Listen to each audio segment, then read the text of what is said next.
Yo, what is up guys? It is Qwarzi here, and today we're going to be talking about the last Bungie stream, which consists of the Court of Oryx and the public events that we saw in the final Bungie stream.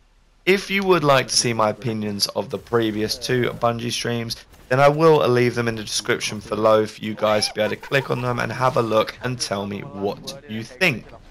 So, let's get started. So the first thing that I would like to say that I enjoyed when I watched this Bungie stream is that you now will be able to choose to do the public events whenever you'd like, and it is not based on luck. So in order to do these public events, you do need these ruined items, which can be obtained by doing activities in the Dreadnought or helping others with the events in the Court of Oryx. Then once you've obviously done that, you bring it back to obviously Oryx when you want to do it yourself, and that will allow you to trigger the public events whenever you want, which I think is awesome, because rather than having to wait for public events, you will be able to do them whenever you'd like, and you will be rewarded loot for every time you complete the public events. We also had a chance to look at the exotic sword for the first time, which was called the Raise Lighter. The perks that came on that were actually used in the Bungie stream was increased armor when holding the sword, kills grant more super energy, using R2 to launch a solar light uppercut, and increased damage for R2 attacks. It was one of many swords that you can obtain as you play throughout the game, but unfortunately you will not be able to buy them. They will be obtained from completing quests and doing other activities, so that looks really fun, and I am excited to get my hands on one of these swords. Now whoever summons the ruined for the public event will be the person receiving the loot upon finishing the event. The rest of the fire team that has helped out, whether it's your friends or other people that have joined in to help you, will receive loot, but it is not a definite. But it will consist of rare armor and more runes for themselves, obviously, if it drops for them. There is a cooldown also for summoning the rune, which I think actually is awesome, because it will stop players hogging it and effectively constantly receiving the main loot. So with the first boss that we saw, it did contain of 3 wizards. Now the trick to defeating this was by slowly taking all of their health down together, working as a team, and then once all 3 health was taken down from the wizards, then you would have to kill them off. Because by looking at it, if you were to kill only one of them and not kill the other 2 shortly afterwards, then that one that you did kill would revive itself, and therefore making it harder.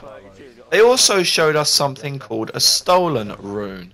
In order to charge it up, you would have to go to the Court of Oryx and help and do tier 1 events in order to be able to do the higher tiers. You do need 3 charge ups in order to do the next tiers, so the higher tiers public events. That might get annoying though, in my opinion, because if your level is high enough, unfortunately you won't be able to go straight to, say, tier 2 or tier 3s, because it would obviously be quite time consuming having to do the tier 1, do 3 tier 1s to get to tier 2, then you have to do, 3 tier 2s to get to tier 3. So I think that would get slightly annoying. But tier 2 bosses are from tier 1s, but the differences between the tier 1 bosses and the tier 2 bosses is that in tier 2 there will be 2 bosses at the same time. The next boss we see consists of 2 Ultra Knights. One has a sword and the other doesn't. They both had shields on them that unfortunately could not be taken down until they stood next to each other. So the mechanics of these bosses was you had to lure both of the bosses to stand next to each other for their shields to drop, for then you to be able to put damage on them. But when one was taken down, then the other did lose his shield, and then it was just a case of mowing the second knight down. The nice thing about the tier 3, unfortunately we didn't get to see it, they wouldn't allow it, but they did say that in tier 3 the bosses would be unique and different, and the drops would be very, very rewarding. So I am very much looking forward and excited to play those tier 3s myself, to see what is dropped. Now obviously again the public events are timed as well, so you do have to kill these bosses within a time limit, and each boss that you do every time you're doing a public event does rotate, so hopefully we won't find ourselves doing the same bosses and the same things the whole time.